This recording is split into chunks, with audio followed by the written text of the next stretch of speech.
television. So Oh, cool. Now, is this a podcast? People can't yeah, see me, right? They can't see me. right now we can some can see you, and we're Oh, live right now. oh, do I look okay? Yes, you look good. You're ready to rock and roll. Okay. And everybody, you're listening to United Public Radio 107.7. This is a Church of Mabus Radio. Year 13. 13 years Wow. of trucking. And one of the main reasons, of course, I know I've told this story a million times and it probably bores some of you to tears, but the main reason I do the show is because I had a lot of weird stuff happen after when I was 17, testicular cancer, chemo, went through that.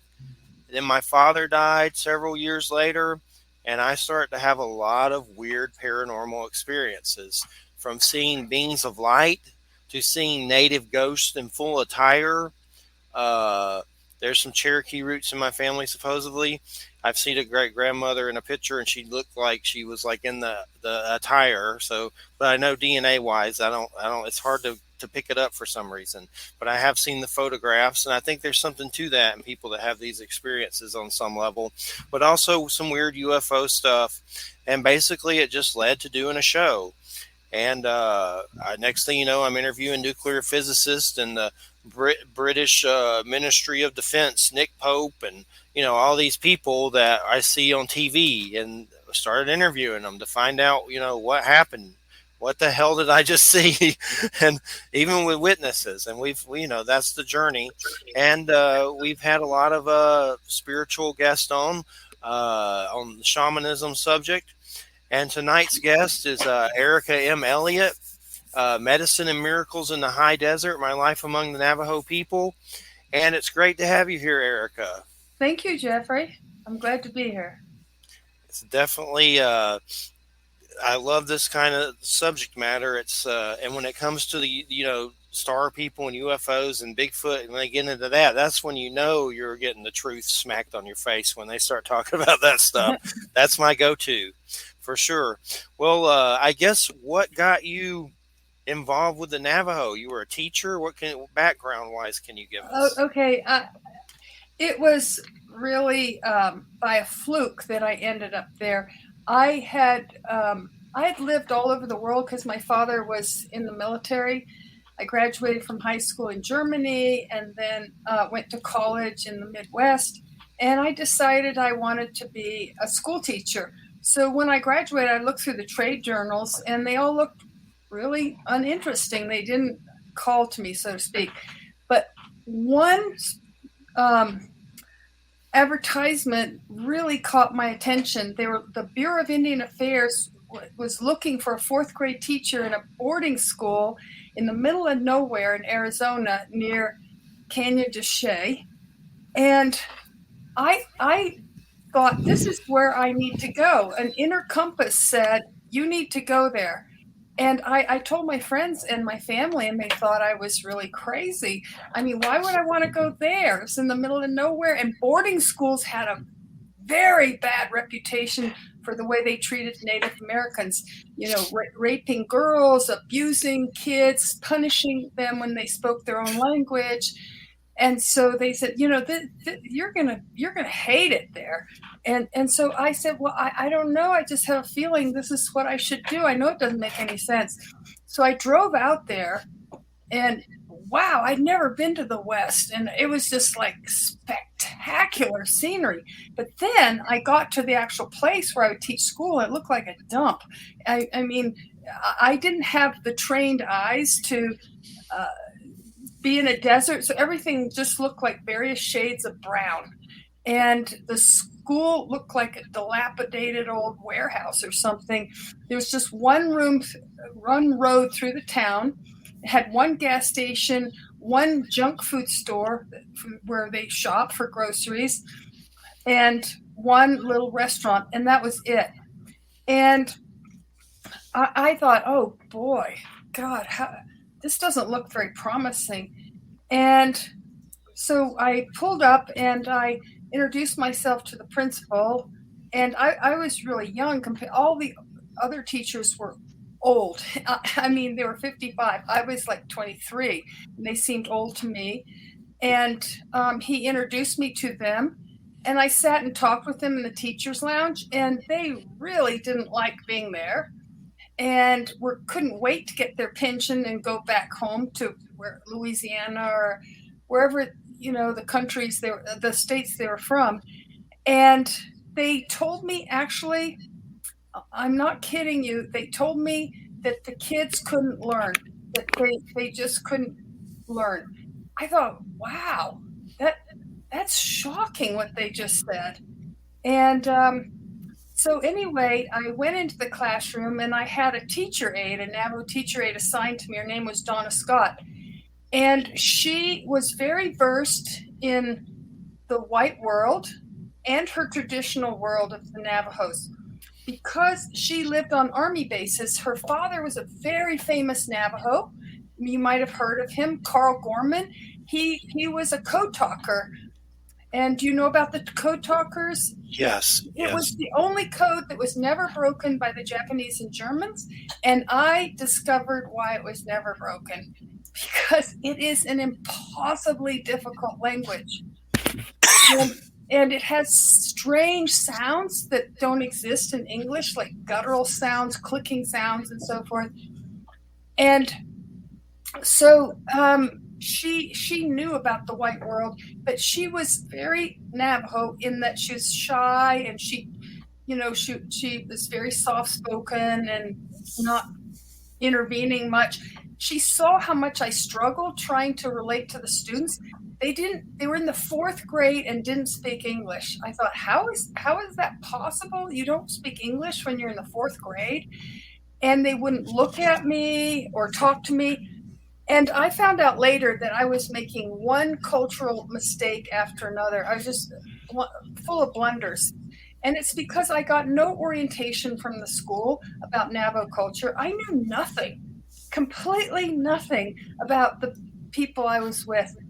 And day after day, I'd go in there, and it was just me reading out of some stupid Dick and Jane book, and they weren't interested and didn't understand, wouldn't talk. And finally, at the end of the week, I called my father. I said, you know what? I think I really made a big mistake. I don't belong here. They don't talk to me, even on the street. Nobody says hello. I don't like it here. I'm going home. And he said, which thank God he said this, he said, you can't judge a person or a place or a land or culture in a week. He said, what can you tell? Nothing. He said, why don't you stay 3 months? And then if you're unhappy, you come back home and look for a job back east.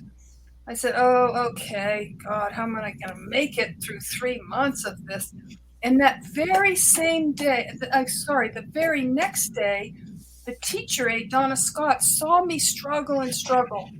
And she came up to me and said, I see how much you're really trying. The other teachers, they don't seem to care. You're really trying hard, and I want to help you. And so I think the best thing you could do is learn a few words of Navajo. So I'd like to, if you want to, I'll teach you like a few sentences to say to the kids tomorrow morning. And I think that will break the ice. And so she taught me these sounds, and there's no dictionary. I had to listen really carefully to these really bizarre sounds. And I practiced late into the night in my little apartment. And then the next day I showed up to school, and as usual, they were all looking downward, not at me. And I started speaking Navajo. I don't know, I must have sounded ridiculous because the sounds were so hard. I said, Elliot, and I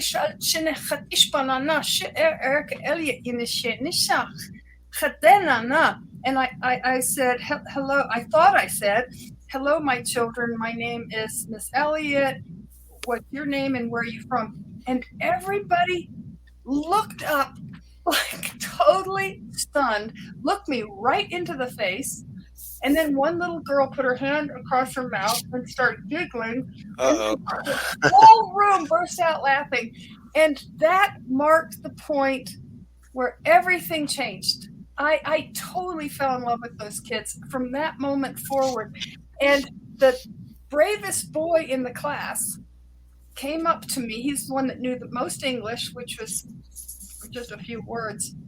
and he couldn't pronounce my name, Elliot. So he came up and said, Elliot, take me home. I looked at Donna Scott and I said, what does he mean, take me home? And she said, he wants you to check him out of the boarding school. And I said to the boy, Billy Begay, this weekend? And he said, oh, that means yes in Navajo. Oh. And I said, you mean drive you to your parents' Hogan? That's their traditional house. He said, oh. And I looked at Dawn. I said, can I check out these kids? And she said, yeah, nobody does it, but you just have to fill out some paperwork, and then they have to be back by Sunday evening. So I told Billy, I'll take you. And so I took him that weekend, and I had the time of my life. We were riding bareback horses in the arroyo. We were exploring the red rocks, climbing up and looking at Anasazi ruins from the ancient people in the caves. And the family spoke no English at all, and they were making jokes. And Navajos have a tremendous sense of humor. It's not our humor, but it's still funny. And I would laugh, even though I had no idea what they're saying. And then they'd laugh harder, and I'd laugh harder. And pretty soon we were just laughing and not having a clue what the other was saying. But what happened was when we came back on Sunday, the whole school on Monday heard about our adventure. And I decided that I was not going to use the curriculum that all the other teachers used, because the kids couldn't relate to Dick and Jane kind of stories. And so I decided I was going to make our own curriculum. So I asked the kids to draw a picture of the scene of me at Billy Begay's house, because they all knew where he lived and stuff like that. And I said, under the picture, you write 2 sentences. And most of them couldn't do that.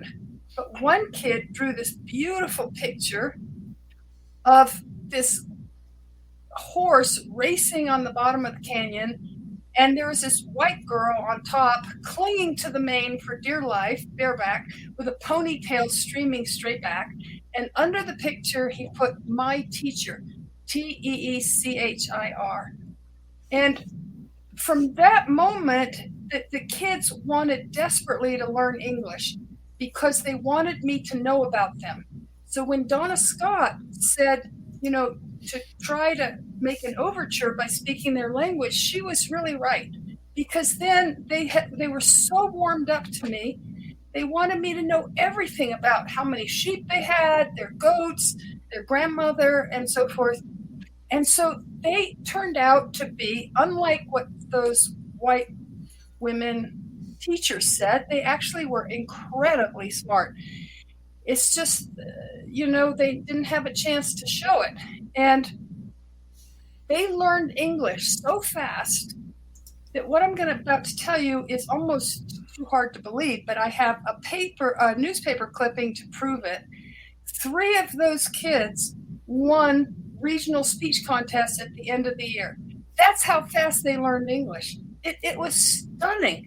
And it told me that when you love somebody, you bring out the best in them. And those kids knew I loved them. And they had strong feelings for me too. So every weekend I went to a different kid's house, and I saw ceremonies that white people have never seen and probably never will. And I was welcomed into all their ceremonies. And by this time, I had started to learn some Navajo.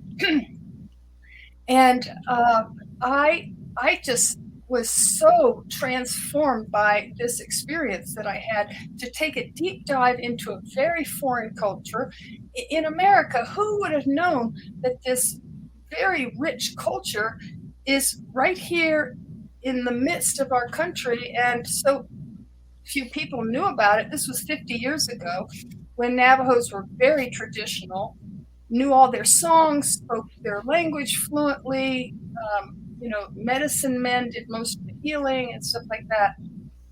So if you have any questions, I can take them now, but then I'd like to tell you about paranormal experiences because that's what you are interested in. And Yeah. man, I saw so many paranormal experiences when I was Awesome. there that I documented all of them in my diary because they were so strange that I had no way to explain them with my logical mind. I could not come up with an explanation, but I knew they're real because I lived it.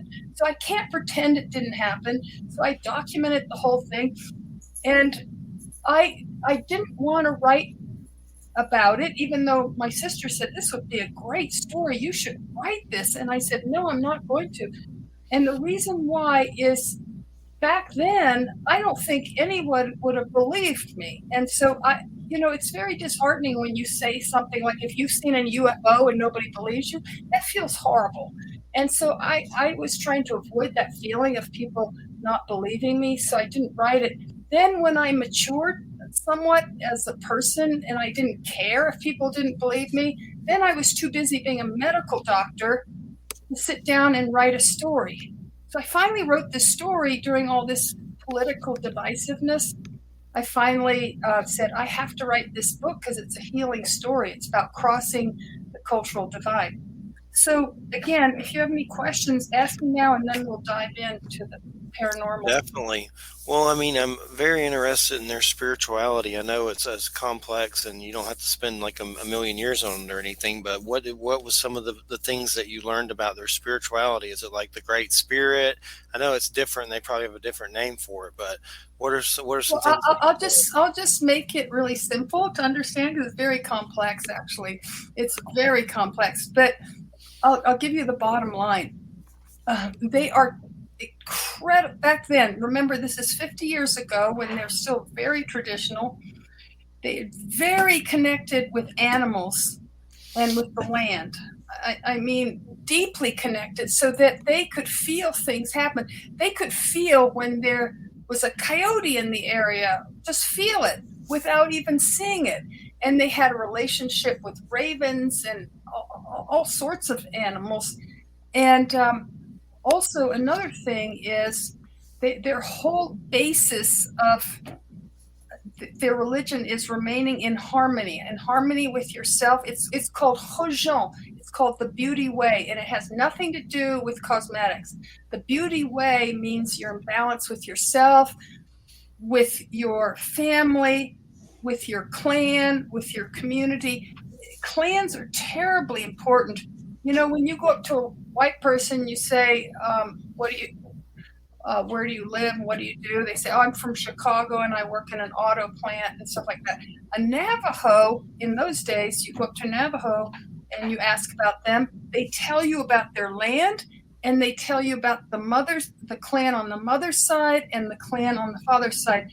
And they're so relational. Like if you want to show affection to somebody, you call them my brother or my sister or my grandfather or something like that. That shows, even though you're not related, that shows affection. And sometimes with their odd sense of humor that I find really funny, but they mix up the terms. They'll call a little boy my grandfather and they think that's really funny. And so anyway, relationships are very important. And white culture, people like to be rugged individuals and stick out as individuals. They like to be the richest, the smartest, the this, the that, the most clever, the most something, the most beautiful, or something. Navajos in that era, they did not want to stick out because their whole thing was community, and also sticking out made you vulnerable to witchcraft. I think they used witchcraft to keep people in their place, so to speak. Does that make sense? Yes. Yeah. And I know this is one subject you brought up that was I always find interesting, though it kind of scares me on some level, is the Skinwalker situation. And a lot of us have kept up with Skinwalker Ranch in Utah and the show on the History Channel, and that gets pretty crazy with George Knapp from Coast to Coast and that Colin Kelleher that wrote the book Hunt for the Skinwalker. And recently, actually, there was a book that came out, a sequel to that Skinwalker book by George Knapp and the other Arthur, called Skinwalkers at the Pentagon. And what it gets into is Skinwalker Ranch at some point was bought by Robert Bigelow, the space tyrant guy, and they studied it by the government. And some of this phenomenon that some of the natives believed that place was cursed, and because there was Skinwalker stuff, Bigfoot stuff, UFO stuff, but they actually said some of that phenomenon followed the military home, and they began to have things that in their house happen that were scary with children and strange things like that. So that subject we've talked about many times. So, but I would definitely like to hear what your situation was with that. I had firsthand experience, which was absolutely. And that stuff is really terrifying. It really is. So terrifying, I can't tell you. And so I had multiple little encounters. I'm going to jump to a really quick encounter that so scared me. I thought I was going to have a heart attack. And so I was driving to Gallup. Gallup, New Mexico is 2 hours away from where I live. That's where I went to get groceries and stuff. And so I was driving there, and I was just on the outskirts, and it was dark. It was dark. And I was rolling to a stop at a stop sign, and I saw this thing. I mean, it looked like, I don't know what it looked like. It looked like a man bending over, and he had a hairy chest, and he had a skin over him, and he had some hair on his face. And I actually hit him by mistake, and he went right up on the hood, and he looked through the glass right at me, and I thought I was going to die. It was so scary. And then he slid back off, and he loped away. I just thought, wow, Jesus, what just happened? What just happened? So that was absolutely terrifying. That is scary. But... And I was so freaked out.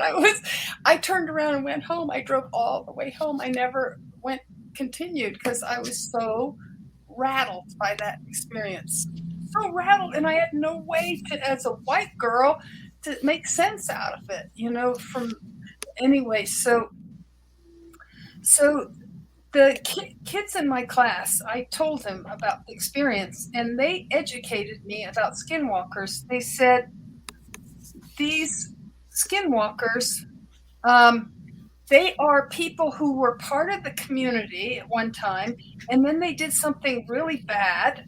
And in Navajo culture, something really bad, the worst thing you can do is to harm somebody in your clan. That's the worst thing you can do. And so they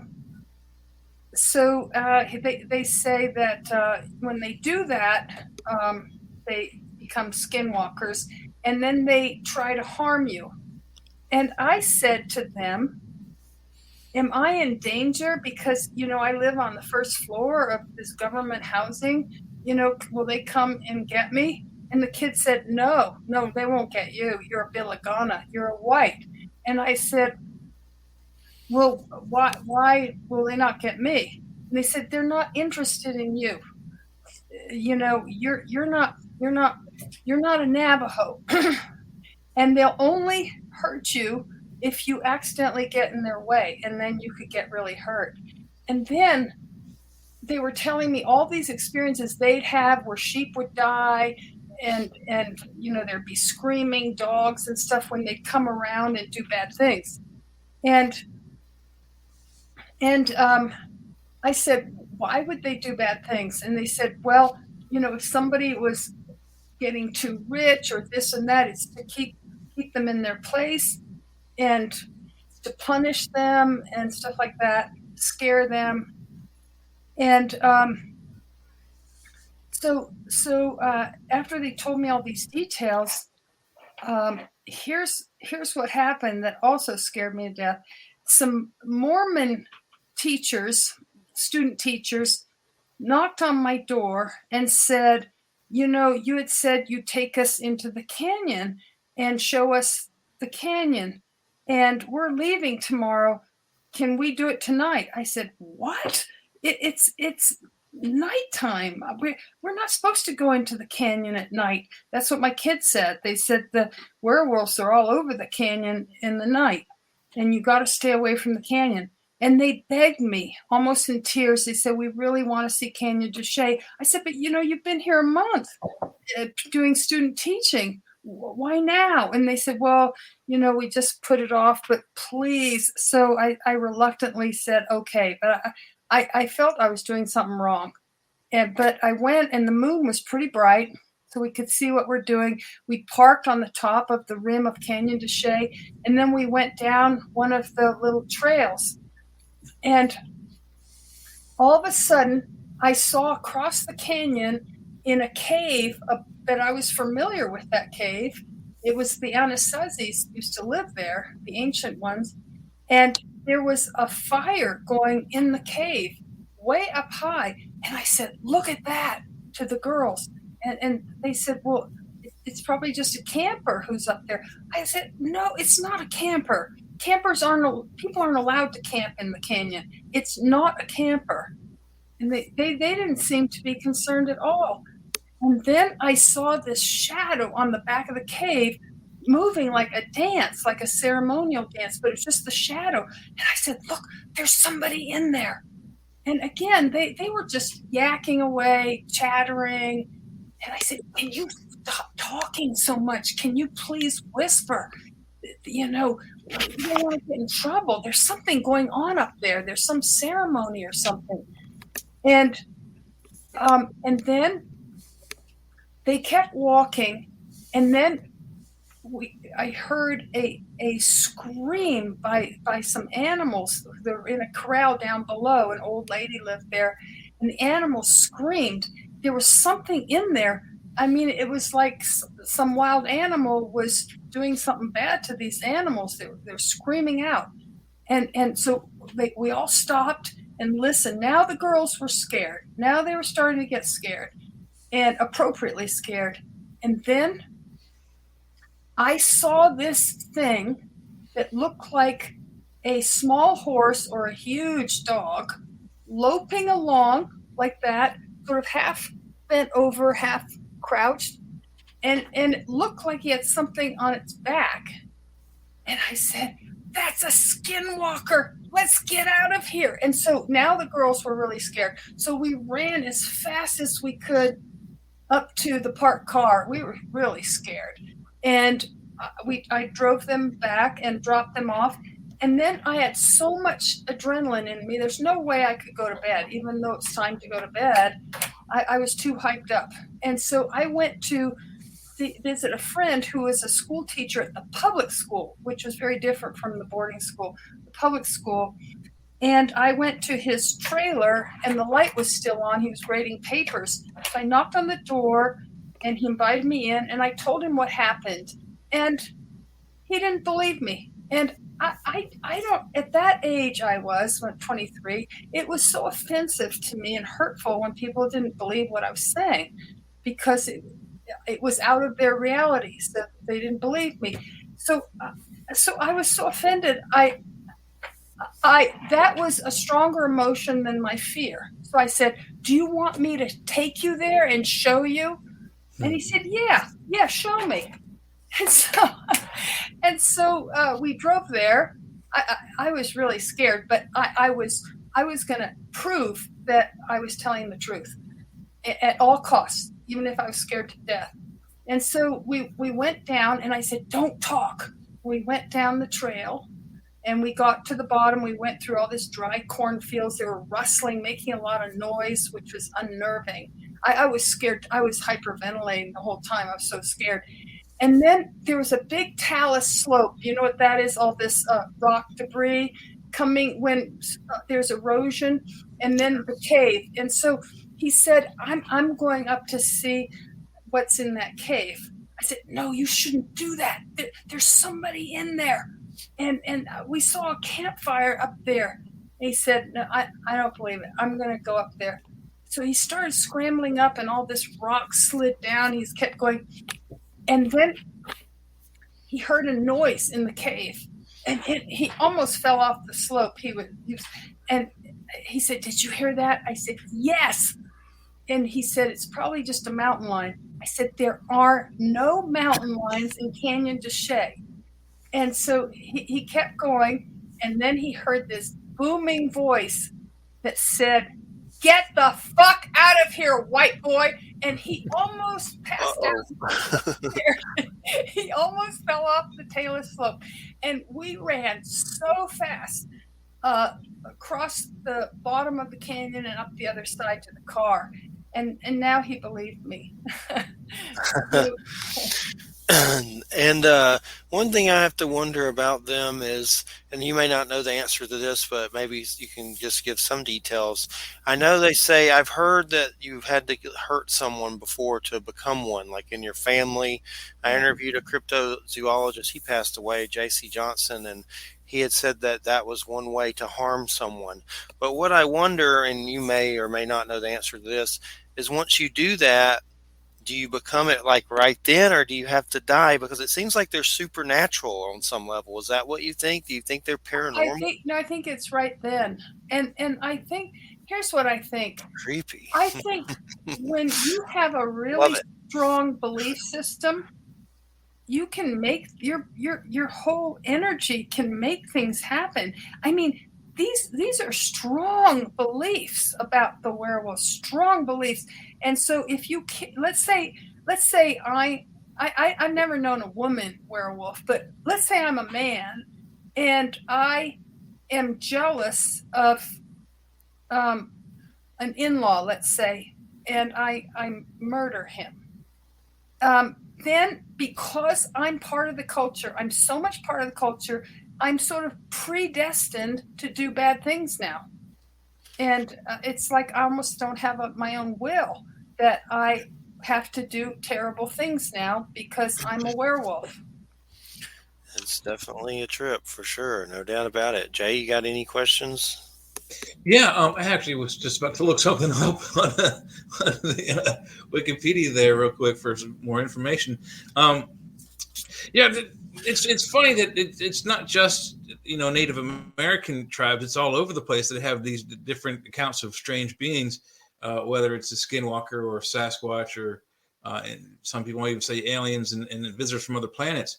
But the one thing that seems to be consistent across all of those things is that they're A, giant, and B, sometimes insect-like. So what can you say about that? Because that intrigue, there's lots of stories about giants, Jack and the Giant Killer and all that, but giant insects, I mean, that's kind of a scary subject. And as far as our science goes, the biggest creatures on the planet before us were lizards. So where does that fear come from, and what can you say about the insect and the giant insect lore that goes through? I think it's the Hopi that have the biggest one. That's more Hopi, and prophecies are more Hopi. People ask me, what did the Navajo say as prophecies? That wasn't their big forte. I mean, they had general prophecies like we're going to suffer an awful lot, and many of us are not going to make it through, and some will. And I mean, they don't go any much farther than that. But the Hopis have all sorts of prophecies, very complex, very detailed. And so those giants and insects things sound more like from a Pueblo, like Hopi or Tewa, Zuni, a Hopi Pueblo than Navajo. It doesn't sound Navajo. Yeah, I have no idea. As far as the UFOs are concerned and the aliens, that theme is redundant throughout the planet. It doesn't matter who you talk to, whether it's an abductee or a researcher. Oh yeah, all the way around the planet. There's those three themes come up. The aliens are either reptilian, insectoid, or some strange gray alien. Navajos have seen UFOs. Yeah. Yeah. Oh, I don't doubt that. Yeah. Yeah. They've seen UFOs. Mm-hmm. And is it they call them the Star People, or is that the Hopi? That's the Hopi. It's the Hopi again? Mm-hmm. Okay. Yeah, you can see how far my knowledge goes. No, but Hopis have a very complex culture. And Navajos are more simple. Not as complex. So the Hopi would be more technologically inclined than the Navajo? Yeah. I mean, from that era, traditionally, yeah. Well, one of the things I find interesting also is that the story of Devil's Tower, and I may not have the right tribe again. That's a different tribe. That's Wyoming. Is it Wyoming? Mm-hmm. Have you looked into how close it is to the story of Apollo and his 7 daughters? No, I mean, it's no. almost exact, except for the fact that they didn't make Devil's Tower in the Greek version of the story, but the Greek version of the story and the Native American version of the story are so close, and these people never had any kind of, as far as we know, no scientific proof that they had any kind of contact. How did they get those stories so close? It just amazes me how it gives amazing me just the exactness of it. it gives me the chills because it makes me feel we're all connected. We're all connected. There has to be. Yeah. There's no other explanation. I mean, the stories are so close. Yeah. That there's no other explanation. That someone traveled the globe with this I story. know. Like, hey, look at this. I love that. I love that. And it to me it just says we're all related. Yeah, I have to agree. I did some research in college for a class on Asian art, and I was actually able to follow an Asian type of rope art from Japan all the way across the Pacific through the Americas and then back over into Europe.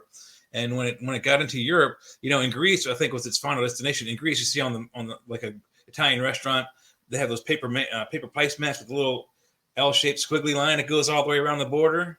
Oh yeah. You know what I'm talking about? Yeah. Okay, I traced that design from Japan all the way through North America and all the way across to there Europe. You go. With just artwork from the Native Americans, and it was amazing. Yeah, I couldn't believe you're tracing the migration. Is what you're tracing. Yeah, you're tracing the with migration. the art. Yeah, with very rope art. cool.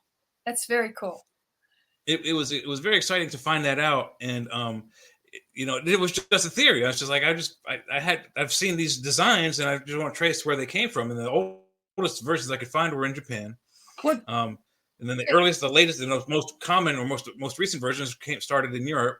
And then it's like, well, there's got to be more to it. So I found out that there was a lot of breeding going on. So most of America's, South and North America's native populations are very, very Asian. Their DNA is almost 100% Asian. Jay, I can't wait to tell you something.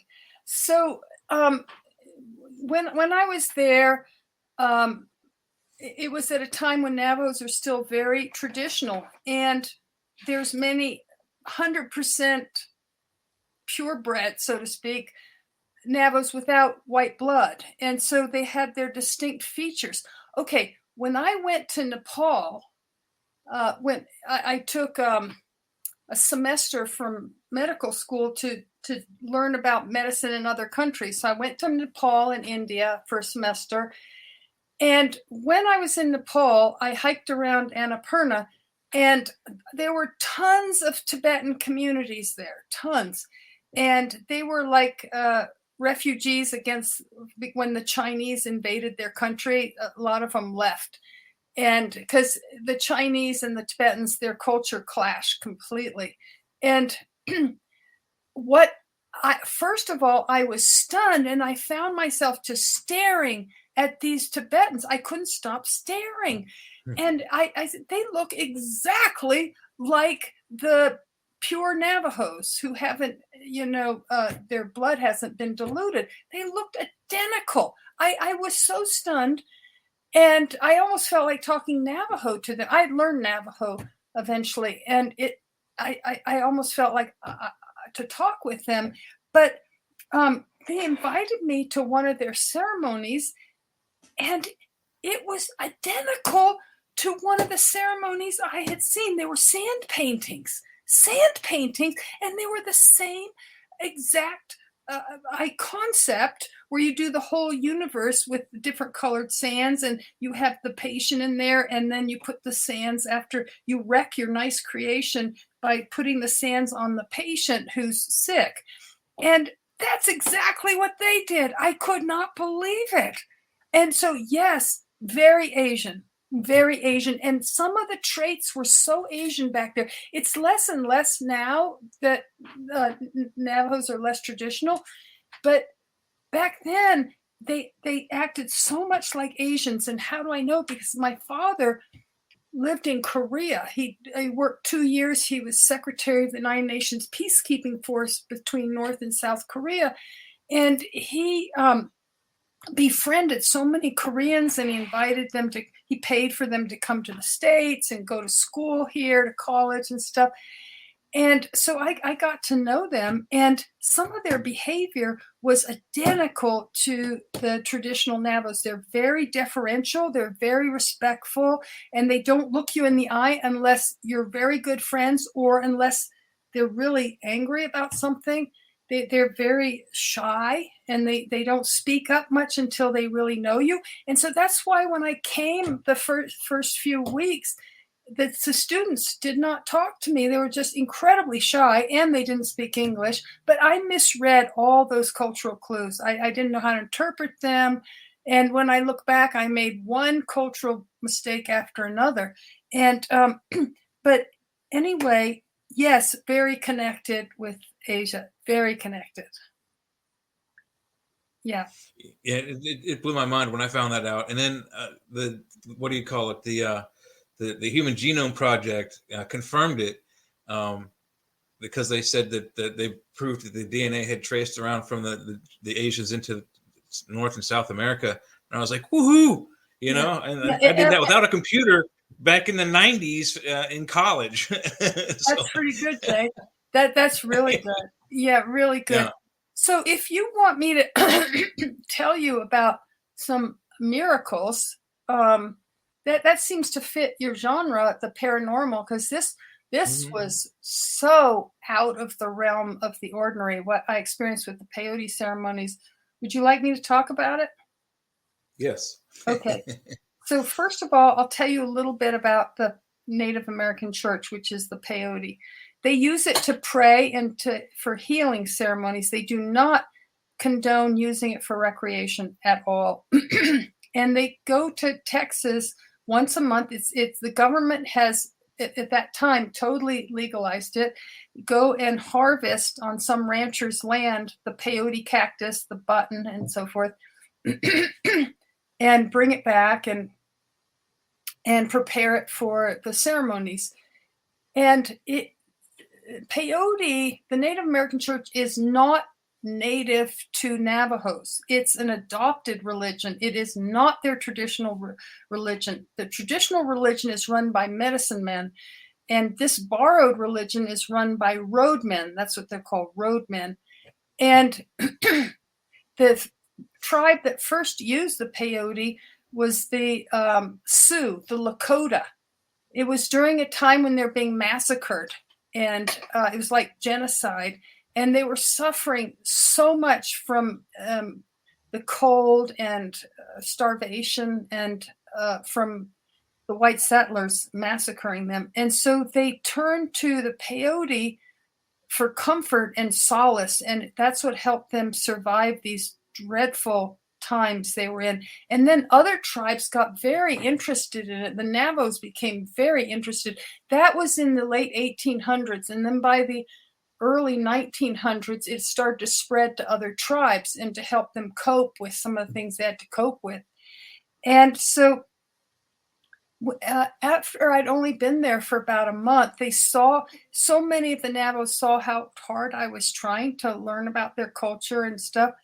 And they were so kind to me and so generous that one family wanted to, quote, adopt me, and unofficially. And I was supposed to call them by relational terms. Like the woman was called Shema, which means my mother. And I was supposed to call the little children my children, Shalchina, and stuff like that. And so then once we got really close, they said, we know it's illegal for white people to attend in that era, attend the peyote ceremonies. We'd like to invite you to go. And I was kind of scared because I knew it was hallucinogenic. I knew it was, they call it plant medicine. They say take the medicine, which means the peyote. And so I was a bit scared, and I didn't know what to expect, but I could see how much love they were showing towards me. And so I said, okay. And then they said, you can't wear white men's clothes. You have to dress like a Navajo. And so they provided, a satin skirt, a velvet blouse. Actually, I made some of it myself with a sewing machine. And then a beautiful sash belt, and lots of silver and dangling from everywhere and turquoise. And then I had long hair and they made it into a Navajo knot. So I looked like, wow, I looked like I was going to a Navajo prom or something. And, and so, and so we filed in and she sat next to me and she said, don't worry, I'll tell you what to do. Don't, just do what I say. And I said, okay. And so, and the roadman sat over here facing the east, and it was all very ceremonial. Everybody had their place, and they had sort of what goes on. And this one was for a baby that was sick. The baby was very sick. Had that copper colored skin. When dark skinned people are having a fever, it looked kind of copper colored, and the eyes were glazed, full of mucus, crying, fussy. And so the peyote went around in 3 forms: in a button form, a tea, and a powder. And my Navajo mother said that don't worry if I throw up, because she said that's the evil coming out of you. And so I tried not to throw up because I didn't want anyone to know I was evil. And so I was trying to swallow it, but it tasted terrible to me. But I wanted to participate, so I drank the tea, the powder, chewed on the thing. It was so bitter. And so, but anyway, so at some point, we passed around what looked like a joint. It was a hand-rolled cigarette with all herbs that were gathered from the San Francisco peaks above Flagstaff, which is now a ski area. But that's where the medicine men used to go and get their healing herbs. And so it was rolled into a cigarette. And what you do is you breathe in, exhale, and then you say a prayer. And you go around and you do it. And so after my Navajo mother did it, she passed it to me and said, pass, in English, pass it on. So I passed it on. And she was talking to me in English because I had just learned a tiny bit of Navajo. I didn't know much, a few sentences, really, because I had just gotten there. And it was such a hard language, man. Even though I'm a linguist, I'd never run into a language like that, ever. And so I took the thing, the cigarette, and I did not pass it on. And by now, I was really pretty much feeling the effects of the peyote. And I inhaled, exhaled. And then what happened is I started to pray in Navajo. A prayer I'd never heard before. And I didn't even speak Navajo. And I was speaking fluent Navajo. And while I was speaking, I was thinking, this is not real. I'm in a dream. But the dream feels more real than real life. But it's the peyote that's making me think that this is real. It's not real. And that was, I can't, and finally I handed it on to the next person. And then something really weird happened. I was looking at a ring on my finger, and I didn't know why the ring was on my finger. It was a real ring. I could feel it. But why was a ring on my finger? And I thought, oh, it's a wedding ring. I'm married to somebody, but I don't know who I'm married to. And then everybody laughed. I hadn't said a word. I was thinking these things. I hadn't said anything. And they all laughed, and they were all looking at me. And then I thought to myself, no one is ever going to believe what just happened. And then that was not out loud. That was a thought. And the roadman said out loud, no, they won't believe you. You don't have to talk about it. In fact, it's better you don't talk about it. I just thought, oh, wow, I am so confused. I think I had too much peyote. I don't know what's real anymore. And so then the water drum, it's a little metal drum with a hide stretched over it, and it has water, and it makes this unearthly sound when you beat on it. and then they beat it so it's like almost the pulse of life, boom, boom, boom, boom, boom. And so again, my Navajo mother, after she sang her sacred song, she passed it to me and said, "Pass it on." And I didn't pass it on. I put it down there just in front of my legs where I was sitting, and I started beating, and I started singing, "Hey nay young, hey nay yo hey oh." I started singing a Navajo prayer song I'd never heard of before. I thought, oh my God, my head is so messed up. I don't know what's what. This sure seems real, but it can't possibly be real. So anyway, eventually the night passed, and I looked at the baby, and the baby was smiling, gurgling, had normal colored skin, looked completely fine, was peaceful. I thought, wow, the baby's healed.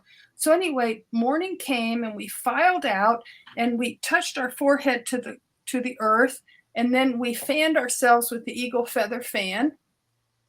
And then we filed into the house nearby. It was in a cinder block house where some women had stayed up all night to make breakfast.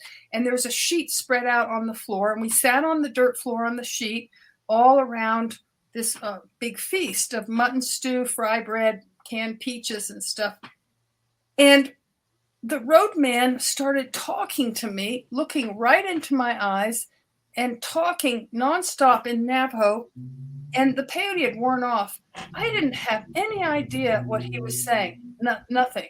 And I started feeling really uncomfortable because he just kept talking to me. And everybody was looking at me. And finally, I just said, I don't speak Navajo. I'm so sorry. I don't know what you're saying. And everybody burst out laughing. And he said, "You sure talked up a storm last night, and it was all in Navajo." I said, "Oh my God. Oh my God, how did that happen?" You see, and then I wrote that in my diary, and I said, I'm not telling anybody because they'll never, ever believe me. And now, of course, I tell everybody because I don't care if people believe me or not. I know I'm telling the truth. But people in the audience, when I tell about this story, they say, how do you make sense out of it? And I said, well, there's lots of theories. Quantum physicists have their own idea. But I'm going to be really transparent with you. I don't know, but I know it was real. I know it happened. But if I said something, I'd be making it up. And I don't want to do that. So the answer is, I don't know. So before we go on to some other miracles, I would just like to hear from you, Jay and Jeffrey, about your thoughts about that. It's fascinating to me that I'm not as into the spiritual and shaman side of things as Jeff is. I came in more on the UFO side of things, UFO and Bigfoot, but we don't have all the answers. There are probably a few people on this planet who have most of the answers, if not all of them. And I think if we were to get those answers, the way that the Navajo and the other peaceful tribes, well, the way they act today, is probably the way we should have been acting the whole time. But because some people keep the secrets, we don't all get to share it. But there's some beautiful stories that come out of the Navajo communities and Native American communities. Yeah, I don't have a strong opinion on them other than it fascinates me. Yeah, it's fascinating. I spent years trying to figure it out, and I just couldn't. Jeffrey, what do you think? Well, just the fact that, during the peyote ceremony, it's kind of like, you tapped into their consciousness, I guess, on some level. It's kind of like a information, like they say, the Akashic records and stuff like that, like a database, sort of. You've connected into their soul, and then you spoke the language. That's what the quantum physicists say. They say it's all out there, and we just don't know how to access it. And on the peyote, they explained to me, I didn't have any constructs that would say this isn't possible, because you let down all your sort of paradigms and structures, and you're just you and reality. And you know what I mean? There's nothing separating you. I don't know if I'm making sense. Definitely. And You are. I've had psychedelic experiences before with different ones, and DMT at that time, which is kind of like the component in ayahuasca and everything. I saw strange writing on the wall, and I actually went up to the wall and was like touching it, and it looked like some kind of different language that was like looked like an alien language. I don't know what it was, but Yeah. there were symbols, and it was like I saw them on the wall. Yeah, I was like feeling it, making sure what the Yeah. hell, you know. Yeah, exactly. So I asked the roadman, days later, I said, "Can you explain what happened to me?" And he just laughed and smiled. And I said, "I really want to know. Can you please just give me some idea of what happened?" And he said, You were a Navajo at one time, and this allowed you to remember that. You were one of us. In fact, he said, "I'm going to give you a Navajo name. Asantlachi." This is really funny because it means Navajo woman with red skin, meaning I was sunburned all the time, so they called me a redskin, a Navajo redskin. That's a change in the. They're usually called redskin. Yeah. I was called redskin because of sunburn. So he claimed that this was another life. I didn't know they believed in that, but he said, "Yeah, I was at one time a Navajo." What do you think of that? I didn't know what to think. I think that's possible. I possible. absolutely believe in this past life regressions. I think that's a real thing. I've had some weird stuff. I had something happen to me where I think I had a dream of a preacher and a native, and the preacher was reading the Bible and he hung the native. And sometimes I wake up with bad neck pain. And I'm not going to sit there and say I was a native in a past life. Maybe I was. I don't really know. But I've had some weird stuff like that for sure. It makes you wonder. I hope I wasn't the preacher. That's all I know. But when I'd done mushrooms before, and I did see natives standing in my room, and they were in full attire, and they said, "Call on us anytime when you need us." And it was like they were there, and I freaked out and ran outside. No, that gives me goosebumps in a good way, in a really good way. And you should. I suggest you actually do call on them, the spirit in the spirit world, when you need help. Okay, I'm going to tell you something that happened when I went to med school. This is right up your alley. This, I'm more trained in sort of logic and science, so this forced a different. It forced me to open my mind because I experienced it. I can't pretend it didn't happen. But anyway, so it was my birthday, and I was in Boulder, Colorado, doing pre-med, getting ready to go to medical school. And for my birthday present, a friend gave me a gift certificate to a psychic. And, I'd never been to a psychic before. And she said, "Well, just keep your mind open and just see what the psychic says, and just enjoy yourself. This is your birthday." So I went there not knowing what to expect. And first she said, "What would you like to ask me?" And I said, "Well, I'll have to think because I don't really have anything." And then she said, "You don't need help." I said, "I don't? Are you sure I don't need help?" She said, "You've got somebody looking after you." I said, "What do you mean?" She said, "Behind your left shoulder, there's a Navajo grandmother." Oh my God. I mean, she knew nothing about me. Nothing. And this was years after I left the Navajo. I did go back as a doctor to serve them for another 2 years, but this was when I was just in my medical training. She said that there's a grandmother, Navajo grandmother, behind you and is looking out for you. Cool. Yeah. Like a spirit or an actual person following you? No, spirit. Spirit. Okay. I mean, but the psychic saw it as a real person. Yeah. But I translated it as a spirit. It was my translation. But she could see a real form. I mean, to say Navajo, you have to actually see somebody there to know it's Navajo, you know?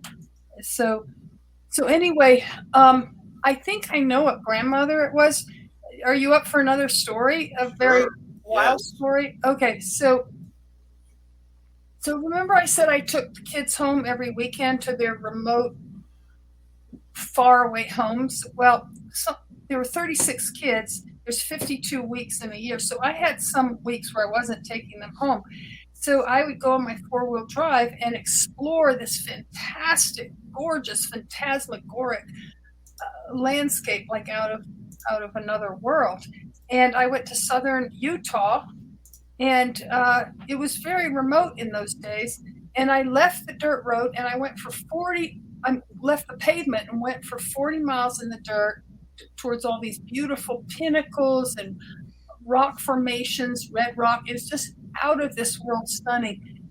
And I later realized when this was over that if my car broken down, I would have died because nobody would have come here for maybe a year. I was really in the middle of nowhere.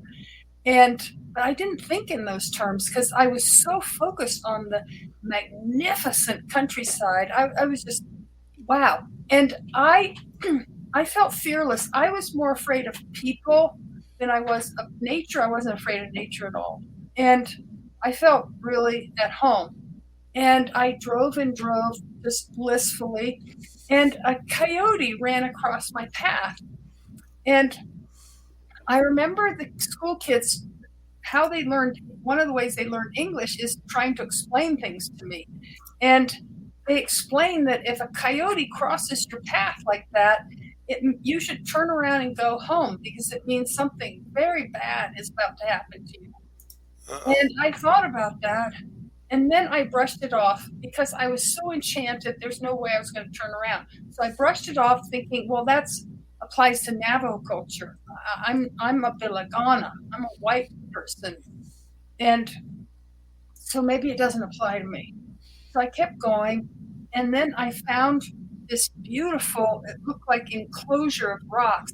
And in the middle was like a natural bowl, like a cistern that had collected water. So I took off all my clothes. There's nobody around for miles and miles. And so I wasn't afraid at all. And I splashed around in there and just was in total bliss. And then the sun started to go down. So I put on my clothes and I left my shoes off because I loved feeling the warm rocks. And then I realized it's time to get my sleeping bag set up because it's going to be nighttime, even though there was a full moon, so it's pretty bright. And so I got it all set up on a flat sandstone rock. And I got into my sleeping bag and just started looking at the moon and kind of humming songs to the moon. And then I finally fell asleep. And at some point when I was asleep, I had this dream that was so vivid. It was like real life. I was in Billy Begay's sheep pen, and we were trying to catch the billy goat so it wouldn't mate because then they'd have babies at the wrong time. You have to control when they mate because otherwise, if they have babies in the winter, they'll die. And so we were chasing the billy goat. And in my dream, the billy goat had this horrendously strong smell that billy goats have when they want to mate. It's so acrid, it's almost painful. It's so strong. And I remember thinking, am I awake or asleep? This seems really real. And then I felt the rock on I felt the rocks. I think, oh my God, I'm awake. I'm awake, and I could still smell that smell. And then I heard a sniffing sound, and I opened my eyes, and 2 inches from me in the full moon was a mountain lion smelling me. I could see his black whiskers, I could see his tawny snout, and I thought, oh my God, this is it. I'm finished.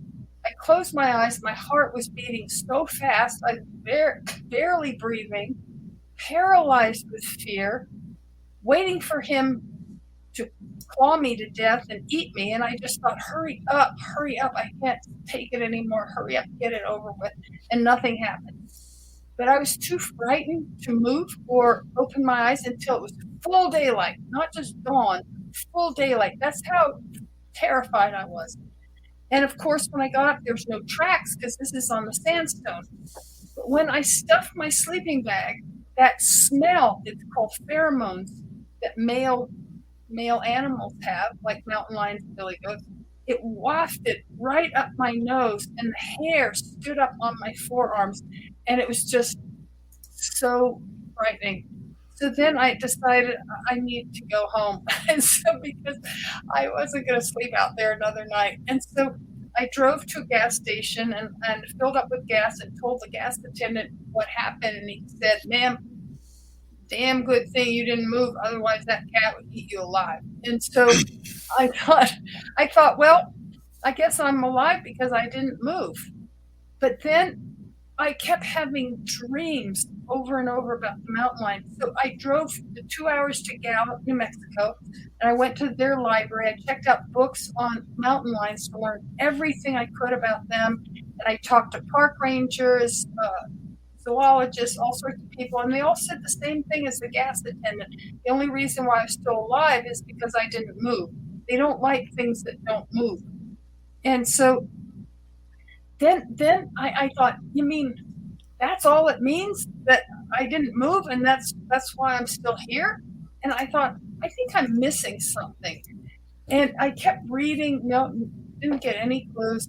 And then I dreamed over and over again that the mountain lion was trying to tell me something, and I didn't know what it was. So I told my teacher aide, Donna Scott, about it. She said, you should go talk to this teacher aide because she has a grandmother who will tell you what happened from her point of view.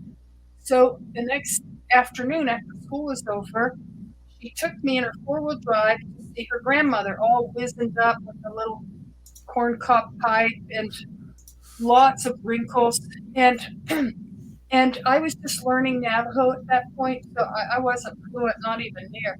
And she was telling her grandmother in Navajo, and then the grandmother looked right in my eyes and started talking Navajo and said, blah, blah, blah, blah. And then the teacher aide translated. She said, grandmother said that this happened for a reason, that it was not by chance, and that the mountain lion is your spirit guide, and he had come to you to give you his courage, his strength, and perseverance, because you will need that, because you're going to face some life-threatening challenges.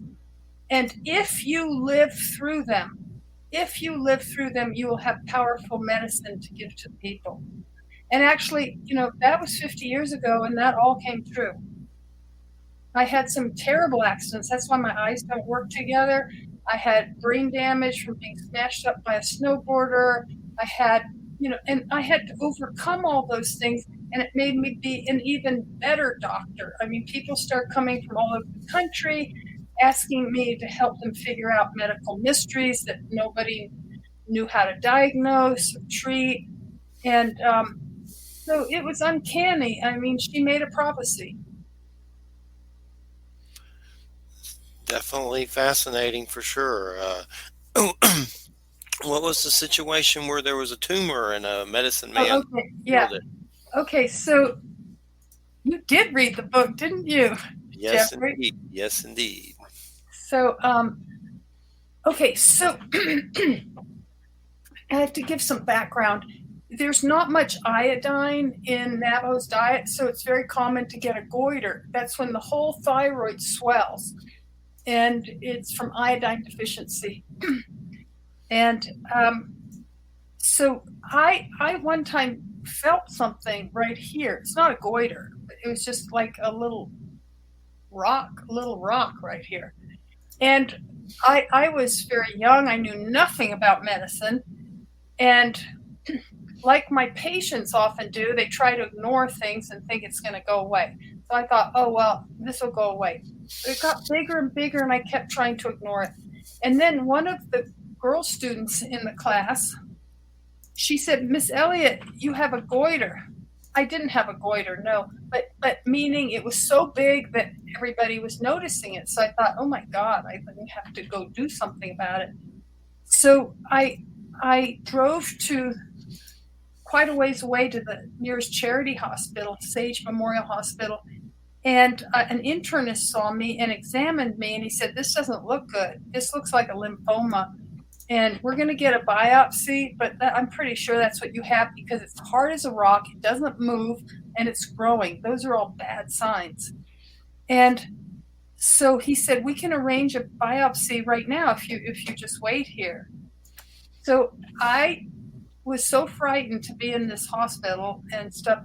I just left and I drove back. I told my teacher aide that that I had this, and I didn't want anyone to cut on me. I was too frightened. And who would believe I'd end up being a doctor and cutting on people and doing all sorts of things? But that I was so young, 23, and so anyway. So then she said, I know somebody who could help you. There's a medicine man. And she gave me instructions, and they're typical Navajo instructions from that era. Listen to this. You go down the wash for a while, and then you'll come to sagebrush on the right. You turn there, and then a little ways down, you'll see 3 pinon trees. You go left there. And then, I got so lost. But finally I found this guy. And he was a very nice medicine man. And he said, I'm so sorry, this isn't my specialty, but I know a Hopi medicine man. And so I searched and searched for that Hopi man. It took me all day. He was out herding sheep, an entire day to locate him. And he, to my sadness, said he couldn't help me either. So I just thought, oh God, I don't know what to do. I'm so scared. So my Navajo family said, no, we'll help you. That's not hard. We'll help you. We'll have a peyote ceremony for you. But since it's so expensive to butcher our sheep and pay the roadman, we'll share it with another family as a sick baby. And then we'll do that as a present for you. Wow, that's so nice of you. And so they did it. And they did the usual ceremony. It went all night, very intense. Every once in a while, you'd hear an English word like Jesus help and stuff like that. And but it was all in Navajo. And the singing and chanting and drumming and stuff, very emotional, very moving. And then the morning came, and we did our usual ritual with the feathers and stuff. And we went and had our breakfast. And I sat down, and I noticed nobody was eating. They were all looking at me. And I thought, why are they all looking at me? Why? And then I suddenly remember my hand went up like this, and it wasn't there anymore. And to this day, you might see me sometimes going like this, because for all these years, I just couldn't believe it. It was not there. And I keep feeling to see if it's come back after 50 years. I just can't believe it, but it disappeared. It was gone. What do you make of that? Well, I have heard stories of that before, and modern science would probably say that it was probably something that they triggered in your own body that healed it. Everyone that was at the ceremony will say it was they that did it. I don't know. There's a lot of stories about that kind of what they might call it faith healing or alternative styles of healing. I think it's actually legit. What was it? One of those, believe it or not, TV shows. They actually showed an Indian shaman like excise of an actual organ from someone with just his hand. He didn't use a knife or a scalpel. He actually physically took a piece of tissue from inside of a person's body on a TV camera and pulled out this piece of live biology on TV. So I think there's something to it. I can't say there's anything wrong about it, but modern science doesn't like it. I know. I just to jump ahead, this isn't part of the book, but I was a mainstream doctor for 10 years, and I got so disenchanted because I felt like we weren't addressing the real problems. We weren't going beyond symptoms. People got a diagnosis and then didn't go any further. You just got a lot of pills. I was disgusted, and I thought, this isn't what I searched 10 years for to be just a pill dispenser. And then, Jeffrey, do you remember in the book when I came back as a doctor, I heard what they called white doctors, and I was so shocked. They called them a zetini, and I knew what that meant. It meant he who gives out pills. And I thought, oh my God, they really nailed us. They really, I mean, and I wanted to be, I wanted to use my brain and my heart to practice medicine. I didn't want to be a robot and give everybody the same treatment, not customize it, not get to know your patients, just treat symptoms, not even try to figure out why they have it. I thought this isn't what I was looking for much of my life. So I left mainstream, and it was the best thing that I've ever done in my life. And it was 1993. And I started practicing using all the things that I had learned, not just mechanical things like this herb does that and this herb does that, but much more. I learned how to handle people's grief and suffering. I learned a lot of wisdom, and I could go very deep with patients. And so it's been incredibly rewarding. I'm 73, and I have no interest in retiring because I'm doing what I love. Whereas a lot of doctors that have a high suicide rate, they can't wait to retire. They're bored stiff. They're not using their native intelligence. They're just going by algorithms. You have this, you give that, and if it's that, you give this, and everybody gets the same algorithm. And so it's not that these are bad doctors, it's the system that is so broken. So broken. Definitely corrupt for sure. Yeah. And did the UFO subject ever come up any? Yeah, there's people who've seen them. They were sheep herders, yes, absolutely, who saw them. But they didn't love talking about it. I don't know why, if they were scared or what, but I wanted them to talk about it. They didn't want to talk about it. I don't understand that. Maybe they thought it would just bring more trouble to them if they talked about it or something. Yeah, I think so. Something like that.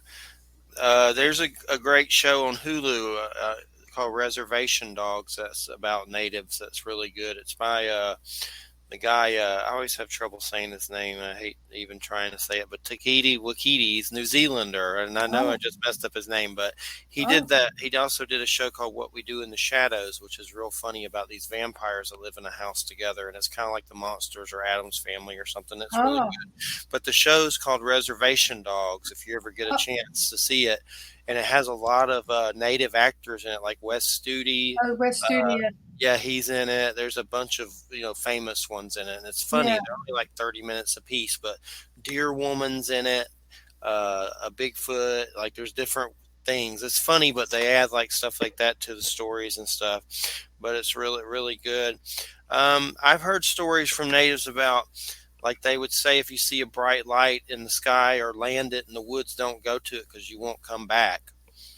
Although that's not specific to Navajos, I've heard that by Navajos, but I think a lot of tribes say that. And there's a woman, Artie Six Killer Clark, who writes books. She's been on the show. She has a book called Star Counters from Native Americans and another book from Sky People. and she goes around to tribes and gathers their UFO stories from them. And she went down to South America and was getting the stories there too. But she has these books just filled with different stories, and they're really good. One of the stories from some of the natives about water keepers, where a UFO will come to this certain people that are humans, I guess, and they'll get water from the river or whatever, and they called the people that, I guess, talk to the beings water keepers.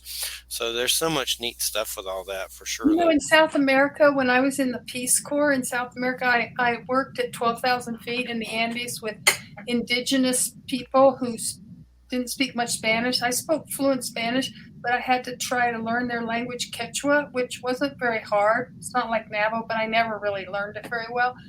And, they just took it. Those people down there just thought it was ordinary to see UFOs. They didn't think, they took it right in stride, in other words, just part of life, UFOs. They totally accepted it. And definitely, the UFO subject in our media right now is crazy.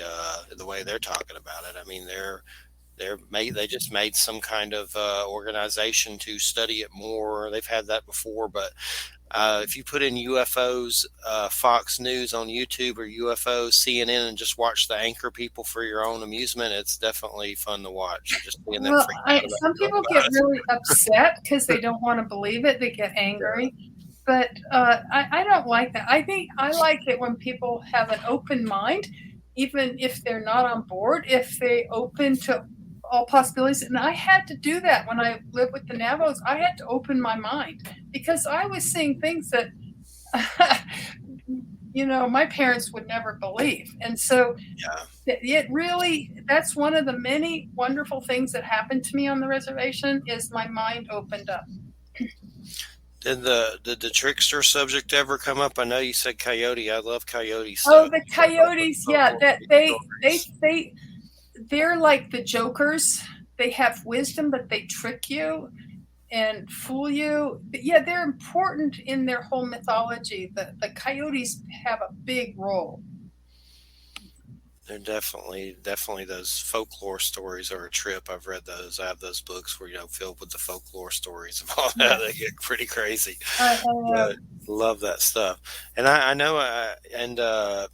As far as I know what I was going to ask. Did Bigfoot ever come up with anything? No, not with the Navajos and not with the Quechua speaking people. I never heard them say that, but I'm very interested in the same things you're interested in, but I never I never was with people who'd encountered that, but I've heard of that in the Northwest.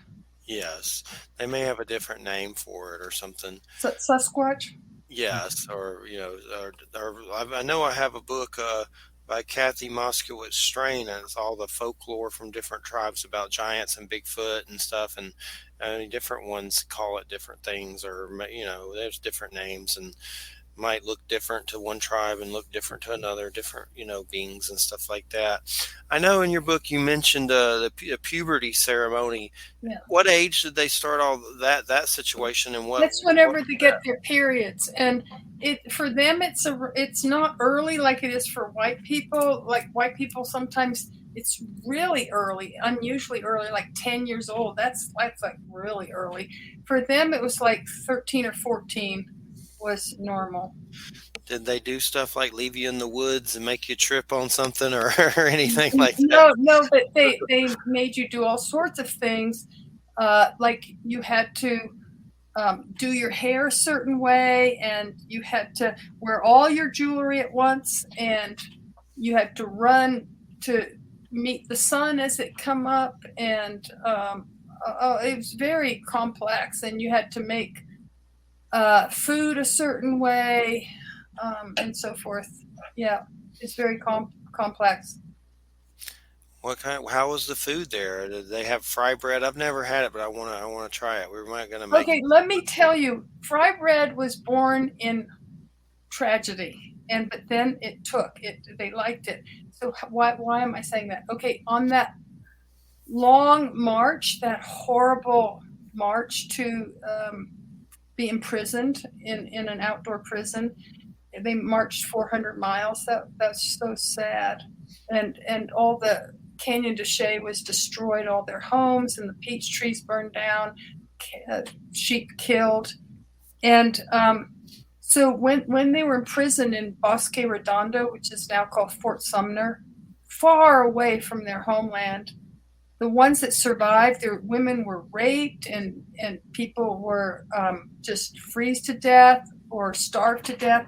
So the ones that remained, they were kept in a compound, and they were given lard and flour, and that was it. Lard and flour. And so from the lard and flour, they figured out to make fry bread like that. And so it was born in heartache, but it took, and they became known for fry bread. I'd like to try it one day for sure. What are some of the other food that they eat? Well, when I was there, they ate a lot of lamb and sheep, and some of them still grew their own stuff like squash, potatoes, beans, but they were moving away from that to rely on stores more. And canned peaches were really popular. This is 50 years ago. And now before the pandemic, there's so much eating of junk food because the people were so poor, they couldn't drive the 60 miles to a decent store to get decent food. So they just go to the one store that just sold complete crap. And so they were very vulnerable to the virus. They got hit terribly hard. And it's probably a lot to do with their living circumstances and their dreadful diet. But so it wasn't, when I was there 50 years ago, it was still pretty good, the diet. They didn't eat crap. And they really didn't. But that's gotten worse and worse with time, bad food. Jay, you got anything else you want to add? Yeah, I think I was actually going to ask about how the Navajo feel about how they were treated by the white folk way back when, because it's terrible things that we did to the American not the American people, but the American government. They keep quiet to that, except for the young people speak out very readily, but the older people keep really quiet. And then when they befriend you and they trust you, then they'll tell you about the pain it's caused them, the horrible pain. I mean, I could tell you stories that would rip your heart out, like children being stolen. I mean, stolen by the missionaries to take them to the missionary schools where they were abused. Many died. They were treated badly. You heard the latest in the news, all those graves that were found near the former schools where hundreds of children died, like especially in Canada, it was really bad. And the government's talking about making some kind of reparations, although, I mean, it was so horrible, some of the things that happened, that they don't like to talk about it unless you become very close friends. Yeah, it's got to be a painful subject. I mean, it's very similar to, if not the first event that was like what the Jews went through in World War II. Yeah, I mean, it was an attempt by the U.S. government to force them out genocidically by killing them. Right. And the whole boarding school idea is to knock out the Indian in them and turn them into white people. And they were constantly punished. They actually literally put soap in their mouth. They were and girls were raped. I mean, it was so disgusting what happened. And stealing children from their family, that is just horrible. It's not a great time. But I did also have another question about your book, because we've had this discussion with other shaman type shows, and my question is always where does the medicine come from? Because you get these folk tales that people tell us, like they tell us that the way marijuana was discovered is that Native Americans noticed certain animals frolicking in this certain type of plant. So they went and investigated the plant, and that's how they discovered it. It was marijuana, and it was a fun recreational drug or tobacco. So how do we find some of these natural drugs? I mean, there's so many plants on the planet. How do you just accidentally stumble upon the right herb or combination of herbs that cures this, that, and the other? Well, the thing is, this is such ancient wisdom. This has already been discovered. So what we're doing is rediscovering it. Mm-hmm. And many of the people, the old people, are dead now. Like on the reservation, many of the people that pass on this very information you're talking about died from the pandemic. The medicine men and women they're a reservoir of that kind of information, because that's been passed on. That those medicines have already been figured out, and then they're passed on. But what's happening is they're not passed on because so many elders died. Yeah, that's scary, because I would really like to know if there's a natural, because they keep saying about all these different vaccines for COVID, that you need to come back for a booster, or you need to get 2 shots in a row. Get your first shot now, and then one shot 2 weeks later, and then after 2 weeks after that, maybe you might not get it. But they don't seem to be working. So there must be something that medicine men could do to fight this. There's got to be an herb out there. Listen, Jay, I'm not allowed to talk what I really feel, because I lose my license. Somebody listening to this could report me to the board. So you'll have to use your imagination of what I would say. But I got it. I'll say this. This didn't need to happen. Mm-hmm. And then I'll stop it. This did not need to happen. That's as far as I can go. Hey, I have friends who've lost their license just by telling patients to take ivermectin. They've lost their license. So I don't want to lose my license. I love doing what I do. So that's why I have to watch my tongue. Now, if my license was taken away from me, I would tell you a lot of stuff. Yeah. One thing I wanted to mention on the show, there's a lady that I knew, Kirsten W. I believe she's Asian. She had a channel, and she was friends with Roseanne, and she got a little kooky with the politics. But I share where I work at before it's news, because it's predominantly right wing. Me, I'm neither wing. I think both wings are crazy. I'm neither either. Me neither. But she passed away recently, and she would do shows with Roseanne and stuff like that. But I've noticed this weird thing with COVID. It seems like a lot of people that talk crap about it or the vaccine or whatever, they end up dead. Like, I've had a guest, Robert David Steele, who was former CIA. He was going around saying COVID wasn't real. He's dead. Like, I've had so many people. You think he was? Die. You think he was killed? I mean, some people think that is possible, but I mean, they had a picture of him in the hospital on a respirator. That Kirsten girl, she was with a respirator. They always seem to get a picture of him on the respirator in the hospital, which is kind of creepy, and then it goes around. It's just weird. It's all weird. But she passed away recently, and she's on like BitChute and all that stuff. But of course, now they're saying she was murdered. There's a picture of her with the thing, but it does kind of seem like it goes after people that talk smack about it or something. That's kind of creepy. That makes me really suspicious. Yeah, it is. A lot of people are. But I just wanted to say rest in peace to her. She was always nice to me. She would come to where I work and thank me for sharing her videos. Not many people do that. So I hope she's in peace somewhere and wherever she went. Okay, to the afterlife.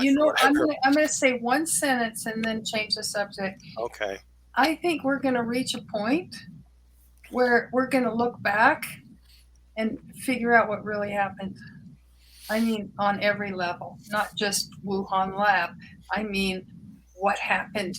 And once we figure out what happened and what's going on, I think everything's going to start making sense.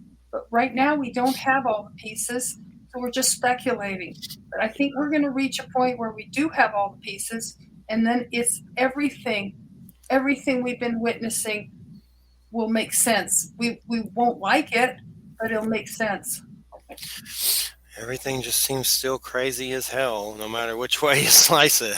I know, but I don't think that's going to be forever, Jeffrey. Yeah, I hope not. But Okay. my fiance, she didn't get the vaccine. I got it, but she has allergies and stuff, so I don't really Yeah. blame her. No. But I didn't want to get it, but I've already had testicular cancer and stuff. I don't really want COVID either. I've had enough bad stuff in Yeah. my life. Yeah. But That's then they're right. supposed to get a booster, which I don't really want to do. Who likes getting a shot anyway? I don't. Mhm. I went through chemo with needles, and I hate needles. Yeah. So I understand, Jeffrey. What about you, Jay? I did not get vaccinated, and now there's this thing that they're reviewing. I didn't watch the news today. They were supposed to review it, I guess, today in Congress.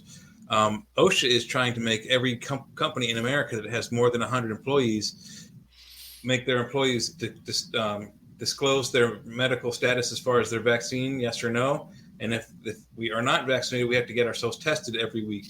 So we have to basically give up our medical rights or the right to privacy for our medical procedures. So I'm not going to get vaccinated. I have no intention of it. And my job and OSHA have no business knowing whether or not I am vaccinated or not. It's none of their business. Right, It's between me and my doctor, really. Right, Jay. And just know there are a lot of people fighting for people like you. Just know that. Thanks. That's good to know. I mean, it's getting kind of scary. Am I going to lose my job? No, there's a big me, Jay, there's a big fight going on. Yeah. Okay, so don't think this is. There's room for hope. In other words, okay. That's what I'm hoping for sure. I'm not totally paranoid that I'm going to get gang tackled on the streets and then vaccinated by some rogue doctor.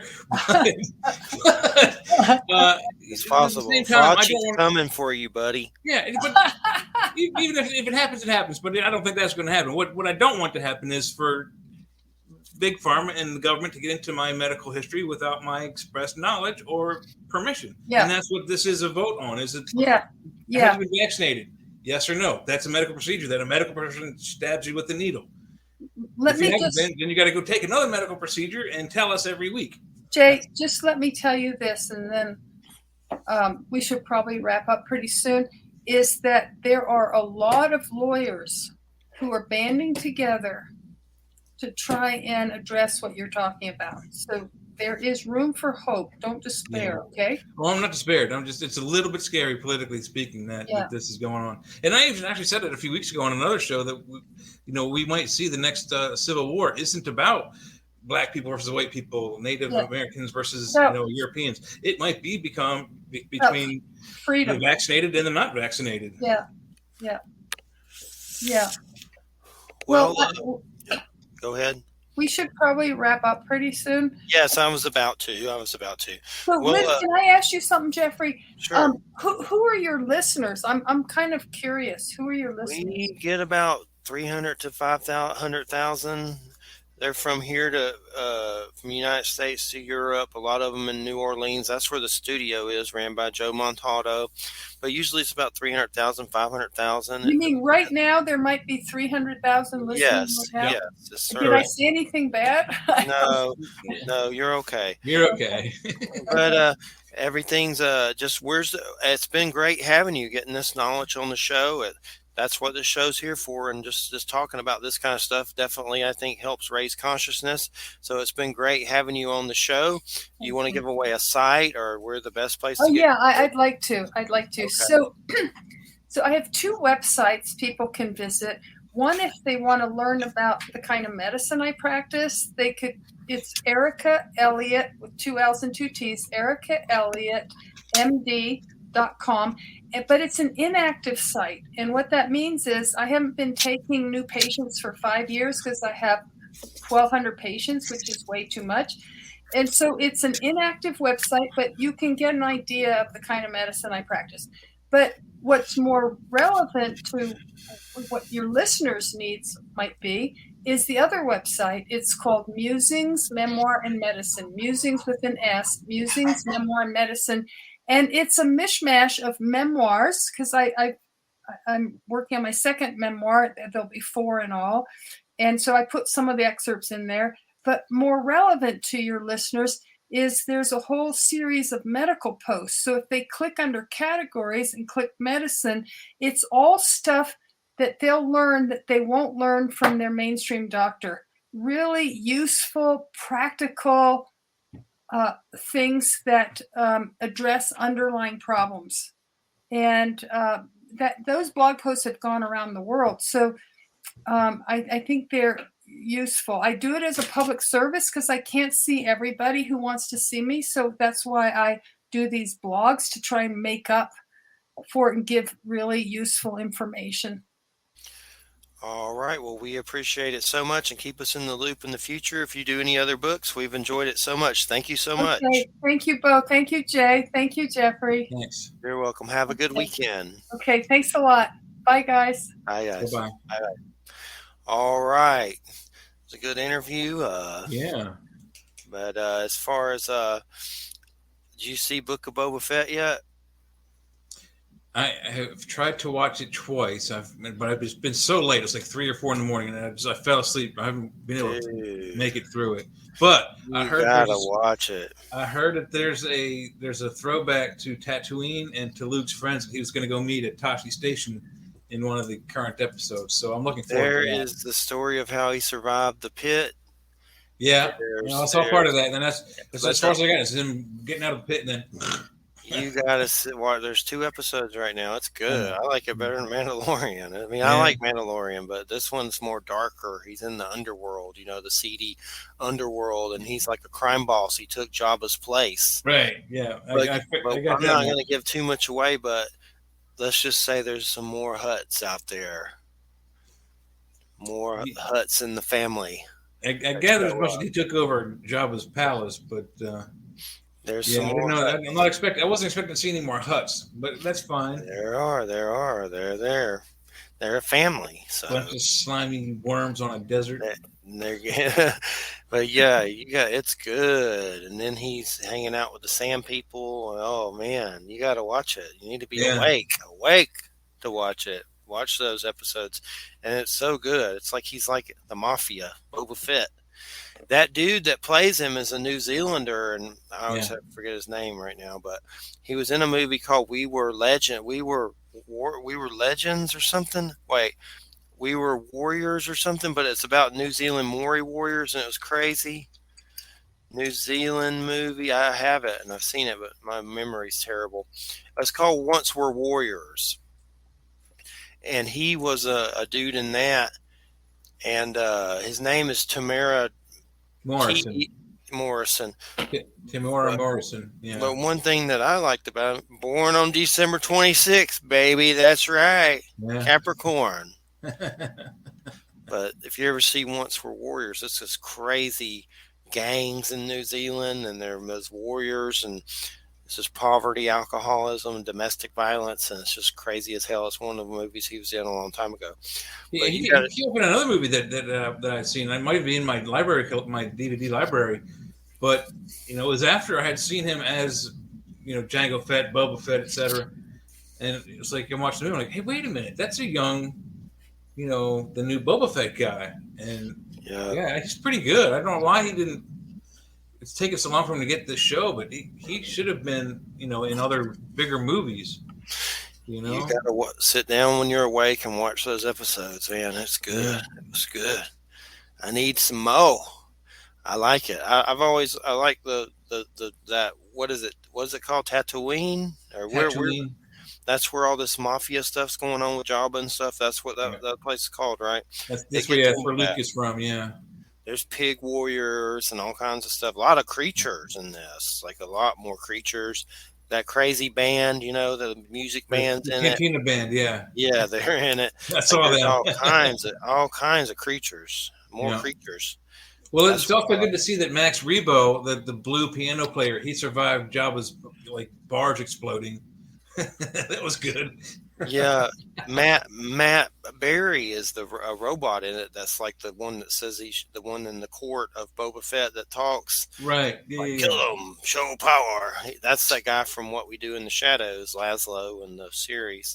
Oh. But it's good. And Robert Rodriguez directed the first episode. And that's the guy that did From Dusk Till Dawn with Tarantino and Desperado and all that and all that stuff. But yeah, it was really, really good. It surprised me. I've always loved Boba Fett.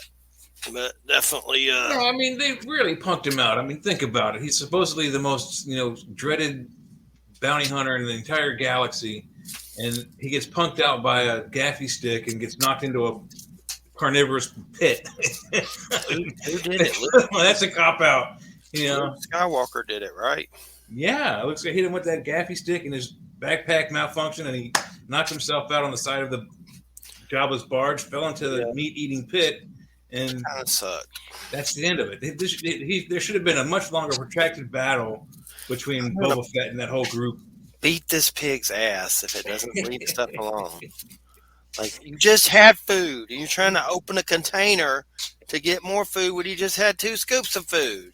That's why they call them pigs. They should not be pets, and it's just all I'm saying. I don't get it.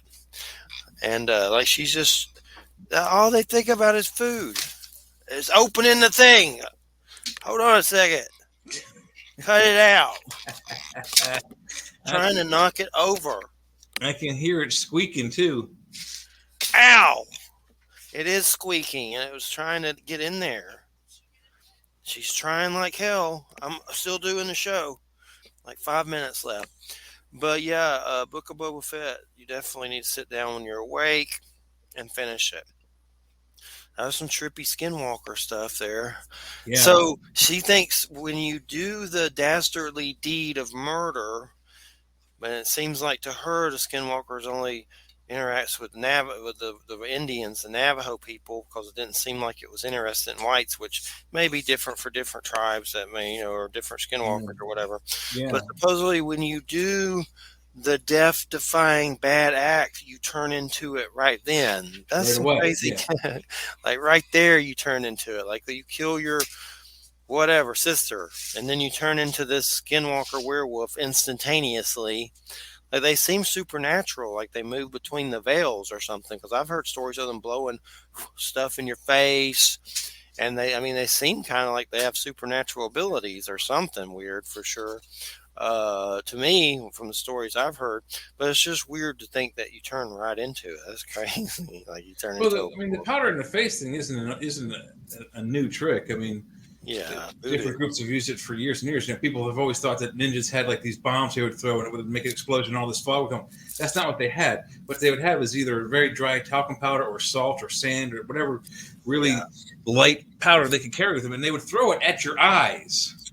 So it gets in your eye so you cannot see them.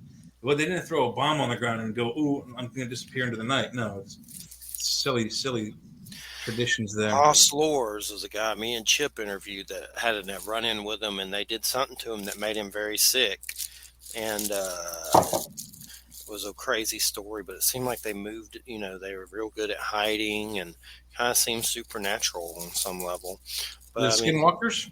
Yeah, the Skinwalkers. Like they were kind of like dressed in furs and kind of weird, like hiding in the shadows, and did something with powder to him. Some kind of made him sick. He almost died, and they had to give him medicine to help him and stuff like that.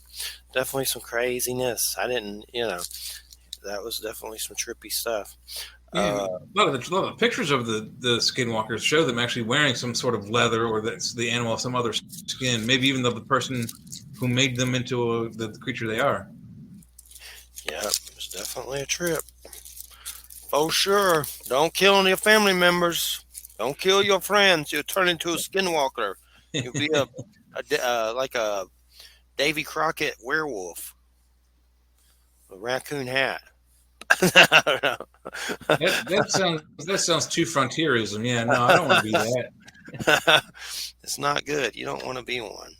You don't. I mean, what are the perks? I wanted to ask if there's a boss. Do they have a boss? Yeah. Who do I report to, and how much do I make weekly? Yeah, remember the Starborn sister said the dark side pays me weekly. Yeah. Yet I'm poor. I'm lucky I'm scraped 1,000 or 2 a month for my job. I get 100 every 6 months from a banner from Inner Traditions. I guess they're the dark side. Woo, the dark side don't pay for S, man, for sure. They don't pay you anything. Like $100 every 6 months. The dark side sucks. They're making all those giant Death Stars. They can't be giving out money. Yeah. And it's like Alfred Weber and Basago when I said I didn't believe the Obama time traveler story that I worked for the Satanist dark cabal because I don't agree that Obama tripped and went through a portal and hung out on Mars. So I'm evil, and because I don't believe that story. But and it could be true, but I doubt it. Sounds like BS to me. But anyway, but the Starborn sisters, that's what the fact I get paid weekly by the dark side. The guy that's always looking at his PayPal, like, oh my God, I need to get paid soon. So for some reason, I guess that somebody owes me a back check somewhere. Idiots. They just announced. They just announced in Maryland that the state of Maryland has just found a $6 billion with a B dollar tax revenue overage. Crazy. So somehow over the last several decades, maybe even possible centuries, maybe not centuries, but for a very long time, they've been collecting either too much from most people or not giving the proper returns to people. Pig! $6 billion surplus. All right. You believe that? I got to get to this pig again. We got that Les on Aliens next week, and then Christopher Golden, New York Times best-selling author the next week. Cool. All right, dude. Have a good weekend. Watch Book of Boba Fett. I got to get this pig. It's getting into a bag. Everybody have a good weekend. All right. Good night, Thanks, everybody. Jeff. We'll see you. Watch out for pigs. Yep.